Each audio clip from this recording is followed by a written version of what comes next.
Hello, everyone, and welcome to the Chalhoub Group podcast series. Today, we're going to be talking about innovation. I'm Ludivine Labussiere, the head of strategy for the Chalhoub Group, and I'm here with two of my colleagues, Alice and Rafi, who are going to introduce themselves. Hi. What's going on, guys? I'm gonna go first because I'm always surrounded by women. So my name is Rafi, as Ludivine so kindly said, without massacring my name, and I am the head of marketing for the Greenhouse, the space for entrepreneurship and innovation for the group. And I'm Alice, and I am head of Curation, which is basically fancy terms to describe my role as head of beauty business development. So one of my main mission is to bring all the beautiful new beauty brands to our businesses in order to ensure that we remain future-proof for the years to come. And future is all we're going to be talking about today. So first, maybe a quick introduction. I don't know if you've heard or if you know that innovation stems from innovare in Latin, which is basically the word that was used in the 16th century to describe everything that was kind of like a renewal or a change or something that was coming into something and kind of in the dynamic of a rebirth. So I thought that was kind of interesting to talk about this because I think it will explain a lot about what we think innovation is. And I'm going to obviously ask you what you think innovation is, but I would potentially kind of start with my own definition and you tell me how you feel about it. But I kind of feel like innovation is before everything a mindset. And this is something that you kind of like work in terms of an evolution from something that already existed, and it's kind of like transforming into something for relevance in the future. Right on point. So if you go on Google and type in innovation, I think Google's going to give you like 300 million results. So I think innovation is, well, first of all, innovation is one topic, and I think today we're going to focus a lot more on corporate innovation, of course. But if you ask Google, if you ask any kind of business leader what innovation is, you're most likely going to get quite a lot of different results or answers in this case. But I think at its core, I think you're right. It's what can we do today that is different than what we did yesterday that actually adds value. And since we're a very consumer-focused group, we're looking at solving consumer pain points or customer pain points. And I think that's really at the core of what innovation means for the group. Yeah, I mean, I completely agree with you both.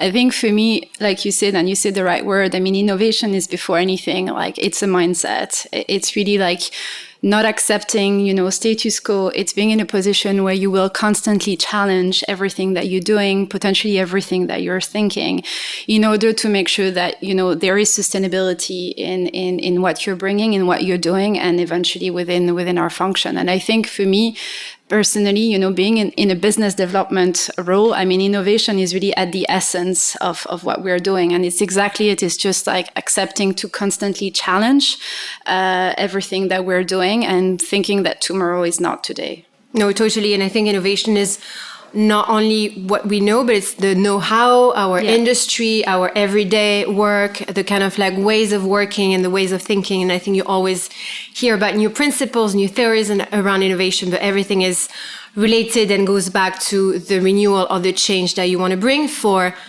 the future, for sustainability, longevity, and also for business growth. And I think when we go back to our industry, we've always been talking about, the luxury industry is by definition kind of anti-innovation, but it's actually not true. I think innovation has always been part of the know-how of most of the luxury, maison or brands or how you want to call it. And I think it stems exactly from the beginning of the stars of the luxury industry. It's just how you understand it. So very true. And I will just add to it. I mean, it's true that the luxury industry comes with a notion of heritage, but most of the time it starts with disruption. And this is how, some of the big names have really managed to establish themselves is by, sort of breaking the codes before becoming history and so on. So I think it's very much, again, at the essence of our industry, that notion of innovation that comes with the notion of disruption.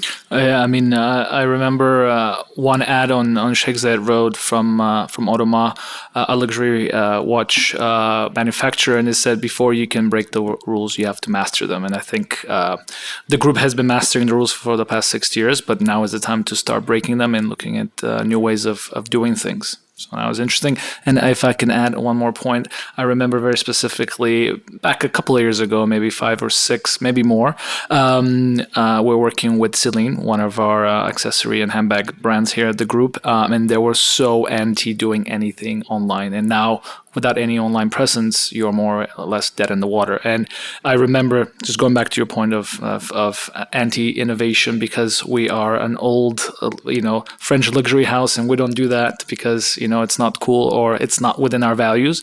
Now that's, you need it. And that's part of how the innovation work flows. So I thought it was interesting to add that. Definitely, it's not even a question anymore. I think it's actually a nice segue to the second question that I have for you is, how do we innovate on a daily basis? And I really want to hear about you guys, because I think you have, depending on your day-to-day work, you will have different ways of doing things and on innovating. And I would say from a strategy point of view, we usually tend to kind of like oppose strategy and innovation and say, strategy is about the long term, the plan that you put together, and innovation is about the new things that you bring to the mix. But actually, strategy and innovation are very closely intertwined, and one cannot go without the other. So I would say, innovation has to be incorporated into the strategy agenda. And it's also for the greater scheme of the Chalhoub Group, for the company, to make sure that we have sustainability for the future and that we're future-proof. So if you were to kind of describe how you innovate on a day-to-day basis, what would you say? Go, Alice. Well, like I said, for us, it's the core of our job. So I think, and in relation to the point that I think you made earlier, Rafi, is really going back for us to our consumers, and it's, sort of understanding and accepting that our consumers are changing, their expectations are changing, their needs are changing, especially I think in the beauty industry. At the moment, like the industry is going through a revolution. So it's sort of, really being able to go back to what our consumers are requesting today, and I think on one hand reactively answer them, but at the same time be able to, and this is where innovation and strategy comes hand in hand, is like on one hand being reactive to their needs, but at the same time anticipating, so being proactive to what they will need tomorrow, and sometimes kind of, forcing a little bit and believing in, for instance, I'm talking about certain categories where people will say, like, I'm talking about edible beauty. A lot of people will say, oh, edible beauty, yes, it's a big market in the West, but we don't really see a lot of traction over here. The data are not showing it. But at the same time is us, saying, okay, we've got our gut feeling, and data is saying one thing and our expertise is saying something else. And it's kind of being able to really look beyond, the immediate data reading. So I think, to go back to your question, the way we innovate is really, again, challenging, our assumptions. It's taking bet on the future. It's rethinking the way we operate. Like I mentioned, the industry is changing. We cannot operate in the industry the way we used to. Our business model are not necessarily suitable for the new type of brand, for the new type of entrepreneurs. So it's rethinking our portfolio, it's rethinking our business models, it's rethinking our language as well. When you're talking to a brand that has been created by young influencers, you cannot arrive with the same corporate language. You're not going to connect. So it's really, again, sort of having that agility, and it's one of the favorite word of the group, and it is for a reason, is really having that agility to sort of be polymorph and change with the industry to, like I said, react and anticipate for the future. I think you nailed it, and I think it comes back from the customer and what actually the customer is saying, and sometimes the customer not know what to say. But deep down, when you dig into the data and insights, this is where you get the haha moment. And you're like, actually, I now have an idea which is based not only on a gut feeling, but on an insight that is, true and authentic from customers. Because at the end of the day, customers, we always say, if you had, be asking customers what they want, they might not be able to tell you exactly. But the feelings and the emotions and their attitudes will tell you way more than just sometimes a number on a spreadsheet. So when it comes to innovation, as I think it's about building the proper ecosystem around it. And Rafi, maybe you can touch a few words on that. 100%. I think there's the consumer-facing side of innovation, but in order to foster that, right, the group needs to think in that perspective. So part of my job and part of the job of my team is to really be that catalyst for building the know-how of entrepreneurship, which goes hand in hand with innovation within the group. So this is where I'm going to plug in a couple of the programs that we run at the Greenhouse. One of them is Ibtikar, which means innovation in Arabic, and it's a truly phenomenal program where any employee of the group can come up with a business idea. We'll scrutinize it for sure, but if it's something innovative, it plays within the core of what the group does, and it's actually truly innovative and disruptive. That's something that we'll be more than happy to invest in.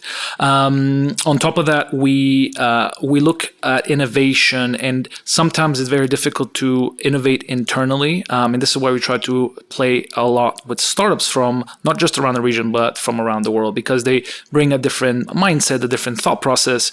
And on top of that, once you bring those entrepreneurs here, slightly more difficult these days, but once you bring them here and you start having the group and the employees interact with them, it's a completely different mindset. You could see the energy, and you could see kind of that catalyst of excitement, which is like, it's awesome. And like, well, we've seen it through some of the events that we've hosted back in the past. It's amazing. And we'll touch on this a little bit later on, but it's very interesting to see how that brings on people's ideas to the surface, and the quality of ideas that actually comes through. We'll touch on that a little bit later, but it's super exciting, and I can't wait to share some of the insights that we have from that side. Amazing. Yeah, well, we're going to come into it. I think what would be interesting to know is how does innovation play out in the fashion and beauty industry. So we, obviously we could talk about it for days. There are so many things going on, but I think we have some experts here who can kind of shed a bit more light on innovation in fashion and beauty. Well, like I mentioned earlier, I think the industry today is really going through a revolution in terms of type of categories, type of brand profiles. I mean, today we have the emergence of the indie beauty, which is really taking the industry by storm. Along with that, I think it's the growth really of the skincare and the wellness, which took a little bit of time in the region to really sort of materialize. So all of these are like really, place for innovations, and this is really what's driving, the change with consumers kind of relooking and rethinking as consumers, but then eventually turning into entrepreneurs, how we are consuming beauty and what are our assumptions, and how maybe the industry so far was not necessarily healthy, and maybe sort of taking into consideration the lack of knowledge of the consumers and so on and so on. And then today we have, all these multi-entrepreneurs that came and that created their new brand and are really challenging the big players, challenging the big players from a supplier, but also big players like us, from within the chain of the industry, and then eventually the consumers, and especially our consumers, which are still very status driven, and so on. All of a sudden, because they also want to be part of the conversation of what's happening on social media, are getting interested into all these new brands and these new USP that these brands are bringing. And this is sort of, really leading to a complete change within the industry, and which makes us, think about the way we operate. Like I mentioned earlier, are our business model flexible enough for these new brands? Probably not. So how do we manage to bring these brands? How do we close the circle from a supplier to a distributor to eventually in retail? How do we consider retail to make sure that we also create a place for all these brands and for our consumers to come and meet them, knowing that they don't shop for these brands the way they shop for the others? So again, it's a very much of a 360 changes within the beauty industry. These new players are actually even redefining the definition in itself of fashion and beauty. And completely. And 100%. I mean, just to jump in. I mean, testing, right? The way we source brands, and Alice and myself are working on a very interesting project, the Beauty Brand Incubator. So I have to plug this one in. But it's first of all, it's a test for both of us really to understand. Okay, is sourcing of beauty brands done the right way? And I'm not saying it wasn't done the right way, but now we have a little bit of a platform to test them before we actually select them. So through the Beauty Brand Incubator, we have a very rigorous way of finding these almost pre-trend brands, the ones we think are going to be the innovators of tomorrow, and then testing them on our own platforms and seeing, the data flow in. And with that data, then we can make a lot better assessment in how we select these brands. And so far, we've had some very interesting insight, which we're still compiling. So nothing to report just yet, but definitely some inklings. Stay tuned. Stay tuned for that one. It's some of the stuff is like, wow. But that goes back. Yeah, sorry. It also goes back to what we were saying earlier, saying the industry is changing. Because, for instance, like I've been in the region within the beauty industry for many years, and the incubator is for local brands, so brand from the region. I mean, a couple of years ago, like everyone will be telling us like consumers in this region are not ready to shop for brands that are sort of local. And it is changing, with the whole pandemic, we've seen like a strong movement of the buy local and so on. And we start seeing really consumers getting interest and trusting these brands. Because also one of the things is that they're a lot more curated for their own needs. Definitely. So we are going back to the needs of the consumers. But and there's way more traction. Yeah. And I think it comes again to what is special about the region when it comes to innovation. And I think, there's a proper ground here, for the region has been thriving on entrepreneurial spirit. And I think the economic development of the region is kind of like, as well, very much supported by the governments when it comes to, the startup scene and creating that ecosystem. So I think the Beauty Incubator and all of the initiatives that you're working on are kind of like, testimony to the fact that this is a proper, dynamic region where diversity and of talents and multiculturalism is preparing kind of a fertile ground for innovation. I think the region has been. I think there's like it's a double-edged sword a bit. With the sentiment that you're talking about, how it's really a petri dish nowadays for entrepreneurs in the region.